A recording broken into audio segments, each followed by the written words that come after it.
तो देखिए, आप अगर एक ग्रोसरी स्टोर ओपन करना चाहते हैं तो सबसे पहले तो आपको पूरी जानकारी होनी चाहिए कि कैसे स्टोर ओपन होता है, स्टोर ओपन करने की प्रोसेस क्या क्या होती हैं। अब ये चीज़ें कहाँ से पता चलेंगी? हमने वीडियो बना रखी है भैया ग्रोसरी स्टोर की, ढेर सारी वीडियो, जाके चैनल पे जाइए, देखिए, ब्राउज करिए, है ना।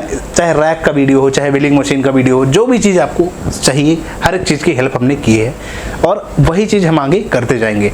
तो सबसे पहले पॉइंट पे आते हैं जो आपको करना चाहिए अपना खुद का ग्रोसरी स्टोर ओपन करने से पहले, वो है रजिस्ट्रेशन। सबसे पहला पॉइंट देखिए, एक स्टोर ओपन करने के लिए रजिस्ट्रेशन की प्रोसेस ज़रूरी है या नहीं, इसकी बात करते हैं।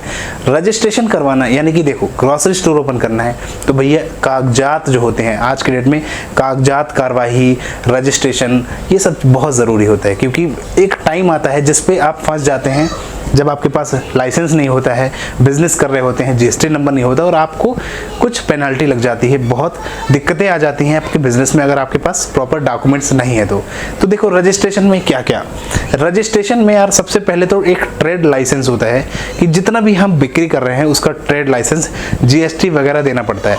अब आप अगर रिटेल कर रहे हैं तो रिटेल में तो आपको जीएसटी किसको देंगे? जो होलसेल कर रहा है तो होलसेलर मान लो जीएसटी, लेकिन आपके पास भी एक जीएसटी होगा जहां पे आप टोटल इनकम की, अगर आपकी 20 लाख से ज़्यादा बिक्री है, साल में 20 लाख का टर्नओवर है, आप जितना प्रॉफिट कमाएंगे तो उसका एक क्राइटेरिया होता है, उतने के अंदर अगर आप ज़्यादा कमा रहे हैं, यानी कि 5 लाख रुपए बिजनेस में है ना, कि 5 लाख से ऊपर अगर कमा पा रहे हैं तो टैक्स देना पड़ेगा, तो जीएसटी नंबर तो लेना पड़ता है, ठीक है। उसके साथ साथ आपको जीएसटी आप ले लेंगे तो आपका जीएसटी बना रहेगा भाई, जब भी बिलिंग वगैरह होगी तो एक जीएसटी नंबर रहता है। अब देखो क्या है, जब आप रिटेल करते हैं तो उसमें रिटेल में भैया ऑलरेडी जीएसटी लग के प्रोडक्ट आता है तो आप सीधे रिटेल कर देते हैं, लेकिन आप जीएसटी कब भरते हैं? जब आपकी कमाई होती है, आपकी इनकम के ऊपर जीएसटी लगेगी, तो आपको अभी जरूरत नहीं, तो जीएसटी नंबर आप ले लीजिए, है ना, वो आप आगे फिलअप करते जाएंगे। दूसरा रजिस्ट्रेशन है वो है शॉप का रजिस्ट्रेशन। आप जहां भी एक स्टोर ओपन करेंगे, जहां भी मार्ट ओपन करेंगे तो उस दुकान का एक रजिस्ट्रेशन होना चाहिए, है ना, जिसको गुमास्ता बोला जाता है ना। और शॉप रजिस्ट्रेशन अगर आपके पास होगा, नगर पंचायत, नगर निगम वगैरह से बन जाता है तो वो एक रजिस्ट्रेशन कर लीजिए। उसके लिए आप नगर पंचायत, नगर निगम या ग्राम पंचायत जहाँ भी आप हैं वहाँ से एक रजिस्ट्रेशन करवा लें अपनी दुकान का, वो भी आपका काम हो जाएगा। इसके बाद एक कंपनी अकाउंट होता है, कंपनी अकाउंट भाई बैंक में जाके अपना एक कंपनी का अकाउंट खुलवा लें, है ना। अभी देखो प्राइवेट लिमिटेड अगर होती है तब बैंक अकाउंट खुलवाना पड़ता है, पर मैं टिप्स दे रहा हूँ कि आप स्टोर ओपन कर रहे हैं ना, उसके लिए एक अलग अकाउंट खुलवाएं कि जो भी पैसा आएगा जाएगा, जितना ट्रेड होगा हमारा सारा पैसा उसी अकाउंट में सेव होगा। तो ये एक अच्छा हुआ, क्योंकि पर्सनल अकाउंट में जो पैसे रहते हैं तो वो यहाँ वहाँ हो सकते हैं, लेकिन कंपनी के अकाउंट रहेंगी, यानी कि आपकी दुकान के नाम से एक अकाउंट रहेगा, पैसा उसी में आएगा जाएगा, जो भी आपका पैसा होगा सेव रख रहे हो उसमें रखो, बैंक में रख रहे हो तो इससे ना आपका एक अलग रहेगा कि भाई हमारा बिजनेस का पैसा सिर्फ यहाँ रहता है उस अकाउंट में। पर्सनल अकाउंट जो आपका है वो अलग रखिए, बिजनेस का अकाउंट का पैसा अलग रखिए, तो ये एक अच्छी आपके लिए सुविधा हो जाएगी। तो बस रजिस्ट्रेशन में कुछ ज़्यादा नहीं, इतना ही लगता है। अगर आपने इतनी रजिस्ट्रेशन कर ली तो आपको मतलब दिक्कतें नहीं आएंगी आगे। इसके बाद है don't open without full details.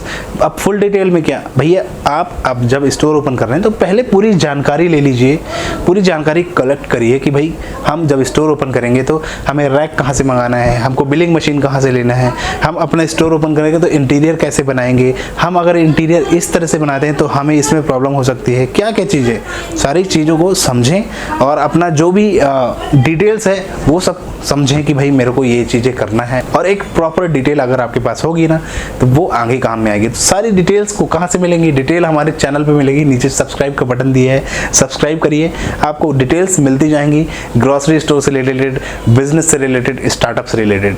तो बस यही चीज़ है। नेक्स्ट पॉइंट पे आते हैं, वो है शॉप का इंटीरियर। भैया इंटीरियर कैसे बनाना है हमने बताया पिछली वीडियो में। इंटीरियर बनाने के लिए आप भैया ग्रोसरी इंटीरियर में क्या क्या लगता है पहले तो आप ये समझो। इंटीरियर में जो आपकी दुकान की अलमारी, रैक्स जो डिज़ाइन है वो कैसे रैक लगेंगे, कहाँ पे रैक हमको सेट करना है, काउंटर कहाँ पे होगा, बिलिंग कहाँ पे होगा, यही चीज़ें हैं। फिर इसके बाद डिस्प्ले रैक हमने बता ही दिया है आपको, डिस्प्ले रैक का है। फिर काउंटर लेना आपको, काउंटर के बाद बिलिंग मशीन आपको लेनी है, बिलिंग मशीन के बाद पीओएस मशीन और कार्ट आपको लेने होंगे, डिलीवरी कार्ट, हमने ये सब बताया है आपको। पैकिंग आइटम में आपको ये सब लेनी है, सीसीटीवी लगवाना है अपने आपके स्टोर में। फिर इसके बाद आगे बढ़ोगे तो भाई सामान क्या क्या बेचोगे, क्या क्या सामान आपको सेल करना है, इसको थोड़ा समझो। और सामान कहाँ से खरीदें, मेन ग्रोसरी स्टोर के लिए कहाँ से आप सामान खरीदोगे, क्या क्या सामान आप बेचोगे, सामान आपको क्या क्या बेचना है। किराना की लिस्ट भैया बनाना आपको मुश्किल हो जाएगा बैठ के कि पेन कॉपी में हम लिख के लिस्ट बनाएं। आप सिंपली क्या करो, नेट पे आप जाके एक कोई भी वेबसाइट खोल लो, चाहे आप ब्लिंकिट की वेबसाइट खोल लो, बिग बास्केट ओपन कर लो, उसमें देखो जाके ग्रोसरी के कितने सारे प्रोडक्ट हैं। तो आप लिस्ट बनाते बैठे रह जाएंगे तो आपको तो बहुत समय हो जाएगा। तो क्या करना है, कंप्यूटराइज सिस्टम पूरा रखें। लिस्टिंग के लिए आप नेट पे जाएं, उस पर पूरी लिस्ट मिल जाएगी आपको ग्रोसरी आइटम की। और जब आप स्टोर ओपन करेंगे तो आप जब होलसेलर से कनेक्ट करेंगे ना, उससे बात करने जाएंगे कि भाई मेरे को ये सामान खरीदना है, तो वो होलसेलर आपको खुद बता देगा क्या क्या आप सामान खरीदो, क्या क्या आप बेचो, क्या क्या आपको सेल करना है, सब वो बताएगा होलसेलर। तो उससे कांटेक्ट कर लेना है, वो आपको सारी डिटेल्स दे देगा होलसेलर, जिससे आपको काफ़ी हेल्प मिल जाएगी। तो होलसेलर खुद आपको बता देगा। और बाकी किराना में इतने आइटम हैं, ग्रोसरी में इतने आइटम भैया कि आप रखते जाएंगे, कुछ भी ला के रख लो आप, चाहे क्रॉकरी के आइटम रख लो, चाहे ग्रोसरी होम किचन आइटम जो भी चीज़ें रख लो, सब कुछ सेल होते रहता है। तो बहुत सारी चीज़ें हैं, राशन के अलग आइटम होते हैं, मसाले, तेल, खाने वाले के लिए चावल वगैरह की कई वैरायटी आती हैं, दालें की कई वैरायटी हैं, और इसके बाद किचन आइटम हो गया कुछ।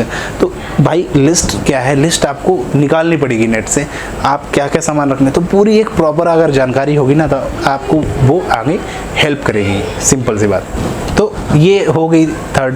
फिर इसके बाद more customer, how to get more customer, ज़्यादा कस्टमर कैसे हमें मिलेंगे। जब हम स्टोर ओपन कर लेंगे, जब हम दुकान खोल लेंगे, तो दुकान खोल लेना तो ईजी है भैया। कहते हैं ना कि हाथी पालना ईजी होता है, लेकिन हाथी को खिलाना महंगा होता है ना। तो वही चीज़ है कि जब आप स्टोर ओपन कर लेंगे, लेकिन भैया जब कस्टमर ही नहीं आएंगे, जब आपका सामान ही नहीं बिकेगा, आपके ट्रेड ही नहीं होगी, बिक्री ही नहीं होगी, तो भैया पैसा कहाँ से आएगा। तो मेन वो है कि हमको कस्टमर लाना है अपने शॉप में, हमको ज़्यादा से ज़्यादा बिक्री करना है, तब जाके हम प्रॉफिटेबल बनेंगे। दुकान खोल लेना, स्टोर खोल लेना, ये एक पूरा फुल सॉल्यूशन नहीं है। दुकान तो आप खोल सकते हैं, लेकिन कस्टमर लाना, आपको कस्टमर बनाना, ये बहुत भारी पड़ता है। उसके लिए कुछ टिप्स जान लो। तो उसके लिए देखो क्या है, आपको कस्टमर्स बनाने के लिए भैया सिंपली सबसे पहले तो अपनी दुकान की ग्रैंड ओपनिंग करनी पड़ेगी, है ना। लोगों को बुलाओ, आसपास के सबको बुलाओ, वहाँ पे इनविटेशन भेजो कि भाई आज ओपनिंग है हमारे यहाँ पे। तो ओपनिंग में थोड़ा बहुत पैसा खर्च कर दो, खाना पीना खिलाओ उनको, नाश्ता वगैरह, है ना। अपने शॉप जब आप ओपन करेंगे तो खाने वगैरह की व्यवस्था कर दें कि भाई लोग आएँ आपके यहाँ पे, खा के जाएँ, देखें। ओपनिंग जब होगी ना तो लोगों को पता चलेगा कि हाँ आपने अच्छी स्टोर ओपन कर ली है, सबको पता चल जाएगा, आप आसपास के लोगों को। और अपने आसपास के लोगों को ज़्यादातर बुलाए, ये नहीं कि आप कहीं और बाहर के बुला रहे हो। इनविटेशन में अपने आसपास के लोगों को ज़्यादा से ज़्यादा इकट्ठा करो, ज़्यादा से ज़्यादा लोगों को बुलाओ, उनको बोलो आओ भाई हमारे यहाँ पे आप ओपनिंग है। तो ओपनिंग में जब आएंगे तो भाई आपके स्टोर की आसपास खुद चर्चा हो जाएगी, वो खुद आपसे जुड़ने की कोशिश करेंगे। दूसरा डिस्काउंट में यार देखो, कई कुछ स्टार्टिंग में हमें फ़ायदा ना कमा के कुछ चीज़ें डिस्काउंट में रखनी होगी कि भाई डिस्काउंट कई तरह के हैं भाई, कि आप 1000 की अगर परचेसिंग करेंगे तो आपको 100 रुपये का फ़ायदा मिलेगा, या आपको ये गिफ्ट मिलेगा 1000 की शॉपिंग में, या फिर आप 2000 की शॉपिंग करेंगे तो आपको ये बड़ा गिफ्ट मिलेगा। कुछ भी गिफ्ट्स आइटम ऐसे आप बना सकते हैं, चाहे बॉटल, थर्मस, कुकर, बर्तन, जो भी चीज़ें, ये सब चीज़ें आप बना लेंगे ना तो लोगों को वो लगेगा कि हाँ यार चलो खरीदी कोई 800 की कर रहा है, 700 की कर रहा है, तो उसको बोलो कि भाई आप 1000 की शॉपिंग कर लो, ये गिफ्ट मिलेगा। तो 300 की और शॉपिंग वो मजबूरन करेगा। बहुत सारी चीज़ें, ट्रिक्स होते हैं कस्टमर बुलाने की, कस्टमर लाने की, जोड़ने की। बात व्यवहार विनम्र, अगर आपके स्टोर पे आ रहा है तो उससे जो विनम्र बातें हैं उससे अच्छे से करें, उसको कन्विंस करें सारी चीज़ों के लिए, उनसे बातें अच्छे करें, उनको बताएं सब चीज़ें, मॉडल्स के बारे में, हर एक चीज़, तो वो आपसे जुड़ते जाएंगे, है ना। तो ये है यार, कस्टमर से व्यवहार बनाना पड़ेगा। अगर आपने सब चीज़ें कर ली तो आपको फ़ायदा होगा। अब उसके साथ साथ कई चीज़ें भैया जो हमने पिछली वीडियो में बताया था कि लकी ड्रॉ सिस्टम बना लो, कि भाई आप शॉपिंग महीने भर शॉपिंग करो, फिर एक लकी ड्रॉ कूपन फंसेगा। कई चीज़ें हमने बताई थी पिछली वीडियोज़ में, तो उनको भी आप उन वीडियो को देखो, आपको उससे काफ़ी नॉलेज मिलेगा, काफ़ी कुछ समझ में आएगा, काफ़ी कुछ सीखने को मिलेगा। तो ये टिप्स कैसी लगी कमेंट में बताइएगा। मेरे ख्याल से आपको काफ़ी कुछ समझ में आया हुआ वीडियो में। हमारी वीडियो हेल्पफुल लगती है तो कमेंट, चैनल को सब्सक्राइब कर लीजिए, वीडियो को लाइक ज़रूर कर देना। मेहनत लगती है काफ़ी वीडियो बनाने में, बस आपके लिए हम खड़े हैं। कमेंट करिए, लाइक करिए, शेयर करिए, और मिलते हैं फिर अगली वीडियो में। बिजनेस मोटिवेशनल स्टार्टअप की वीडियो देखने के लिए हमारे चैनल को सब्सक्राइब करें, बेल आइकन को प्रेस करें।